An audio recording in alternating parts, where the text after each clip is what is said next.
Hi everyone, in front of me I've got REALME GT Neo 5 and let me share with you how to set the camera timer on this device.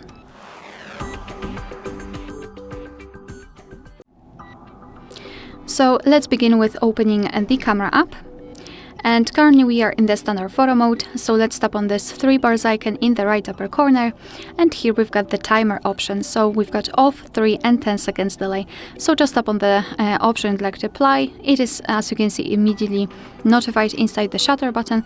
So now all we have to do is to tap on it, and from now on your device will count down from 10 or 3, depending on which option you've chosen, and after that time it will take a photo. Alright, if you want to, you can turn it off. Just go to the 3 bars icon and tap on off. And from now on your device will take photos right after touching the shutter button.